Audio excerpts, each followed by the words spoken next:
So it's not really restaurant owners, you're talking about restaurant chains. Or independents who are looking to start a Okay, restaurant. so in the discovery process, we would really nail it down as to who you're looking to, because you want to build relationships, but unless you get really clear up front about what relationships you want to build, the conversation will happen differently. So restaurant owners, are they just going to be in the Phoenix metropolitan area, or Arizona, or the Southwest, or international? Or preferably here in Texas. Okay, so what I'm suggesting is in the discovery process, going back to that point that I made about clarity, you need to write down exactly who you're going after. I mean, we all know this from all the networking things that we talk about. Who's your target market, right? Okay, so if you're looking for restaurant owners or potential owners, are you looking to work with people that have never had a restaurant before and you're going to guide them through the process? Certain customers, I am willing to do that, yes. Okay, we're talking about really narrowing it down so that you could stand up and tell everybody, I'm not going to ask you to do that, is this is who I need to meet. And you go into, here's another little cheat sheet thing for you, the 5 W's. Who, what, where, why, and when. So when you can discover who you want to talk to by the who, the what, restaurant owners, but they can be chains. Why? Because they want to build a new location, correct? Correct. Okay, or remodel, I heard you say? Yes. Okay. With what is how much money they can have, and that can be how much and when. What timeline are you looking? I mean, do you have a long funnel time? Well, I mean, the process generally takes, 12 to 24 months. To complete once you've gotten the... Yes. Okay. I'm talking about from when you meet somebody to the time that you close the deal. How long is that process? That's usually a month. Okay. So here you are thinking that you're really in the relationship domain, is I need to get more customers. When the first thing that you need to do is the D, is discovery of who you want. I just didn't answer your question. I mean, I know what I'm looking for, and I just didn't use a full enough sentence with that. Okay. Well, do you have it written down? Yes. Okay. So may I ask you to share it with us? Because you don't know who in this room knows. And these are the relationships that will help you. So who are you looking to meet? Oh, you mean the names of the... No. Well, that too. Yeah, that can be part of the discovery process, making a list of the target markets. Types of industry. Say, if you're looking He said, in his introduction, you went from retail to restaurant. Where are you going to find these people? Have you? So which one is it? Which one do you want to focus on? I mean, I would prefer to focus on, restaurant. Okay, so a little, yes. Go ahead. There's a way that you could focus on that by category, or also by the number of individuals that are currently building or have built in the last 1 to 5 years. It's a resource that's available through a company called Reference USA. You can get it at the library for free. Just get a library card. You can put in the agenda, you can put in the date, you can put in the type of growth that you'd like to see, and they will spit out that in a zip code area, number of individuals, the name of the person, the gross income, address, phone number, etc. Now, what I want you to see is that we switched over to, you want to meet people, and that's in the relationship domain. When you get really clear in the discovery domain, now we went into the E for everything else in your environment. Now you know how to use a system that's going to give you access to start building and cultivating the relationships you want. So there's this whole integrated process where it's not just go out and knock on doors. It's not just going out to another networking event. It's getting very specific, very focused, and utilizing the tools at your disposal. One thing I found really interesting what you said was... Excuse me, did I help you understand that there's a process here that you need to go down so that you can meet the people that are going to help you build your business? Well, I mean, I was already going toward that, but I was actually just questioning more about what you mean about work style. Was actually my question. Okay, and that's what I'm saying is that every action goes to, it's value driven from within, so that how you're going out into the world You are being a certain way. You're doing the work that's going to help you do more of the work you love, called closing deals and designing the concepts. That's what I mean by work style. Doing it with your own unique flair, not mine, but yours, and developing that where that's the market differentiator. I don't care what your business card says, your marketing brochures, your social media marketing, your website. It's about your being authentic in everything that you do and having that be your work style, day in, day out. So- I'm sorry, Al, and then I'll come back to you.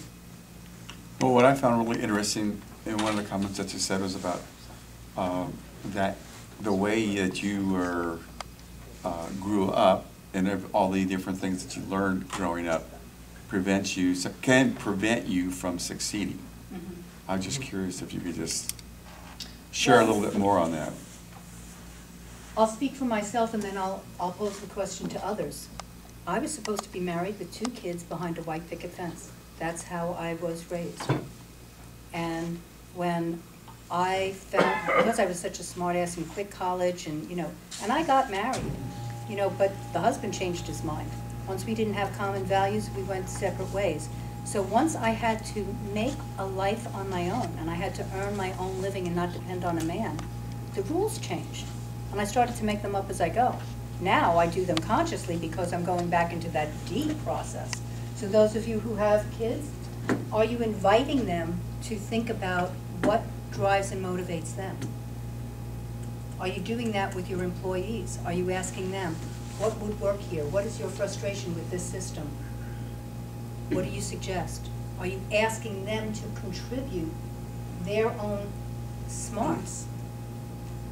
So how many of you find yourself today in a totally different place than you thought you were going to be at 20? What changed? The world. Life. All those outside forces. So how do you do that in a way you constantly, just like we have to do our taxes every year, we have to do our business plans every year and our goals every year, it serves to check in with your belief system and your value structure. I mean, me personally, it's an ongoing process, but 9/11 changed what was important to me. I had already started doing the coaching, but when I saw my city devastated, I wanted to change the way we work because we couldn't let anybody tell us what is the right way and the wrong way to live. So we all have beliefs that may be outdated. I just invite you to examine them. And that's part of the process that I work with clients. I had one client that came to me. She was actually a coach. She had the most beautiful marketing materials, and she said, I just feel paralyzed. I can't seem to get myself going.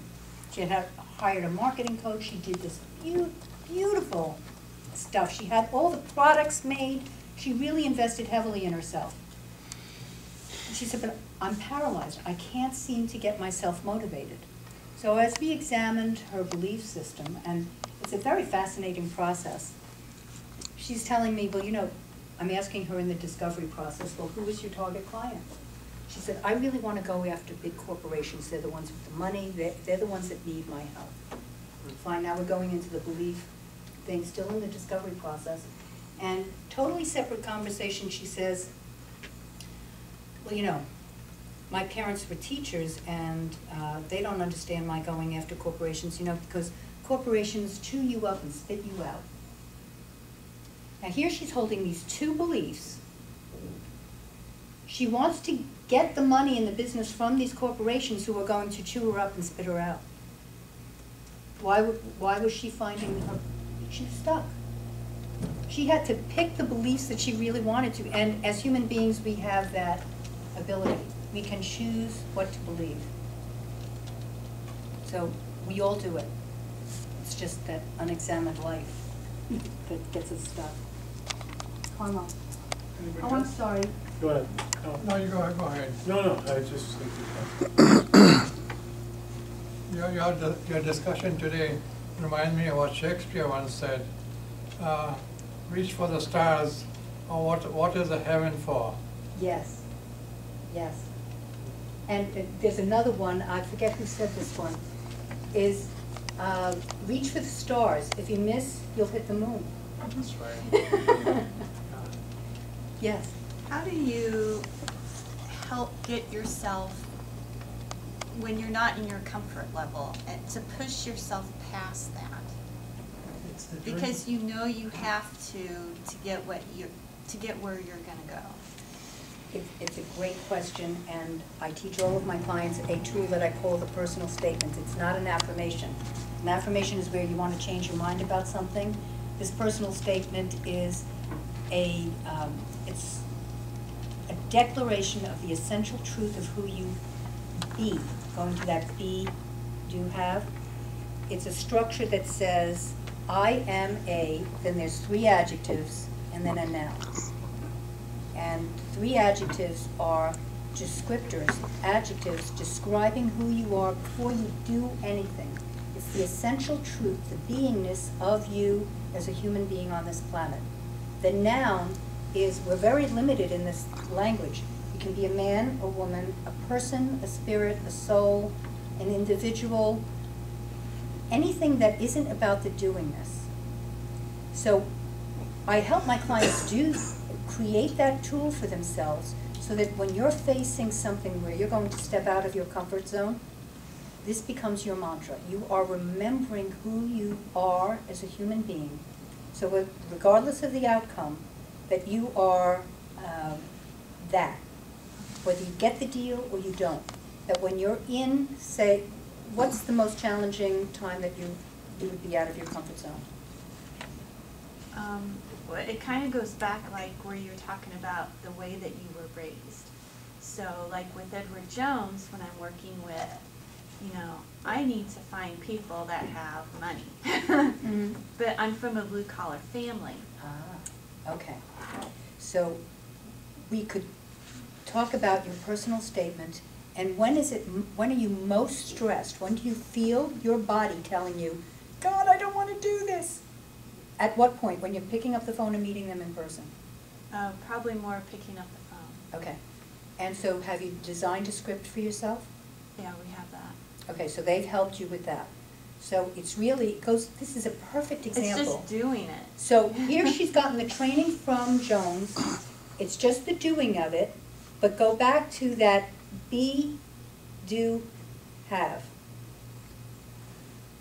We need to go to the being. So when you use that personal statement, when you design that personal statement that says, I am a, and so Okay. for instance for me, mine is, I am a powerful, honest, and vulnerable woman. When I first started doing speaking, I would stand up and shake and stutter and do the, you know, every speaker has those uhs,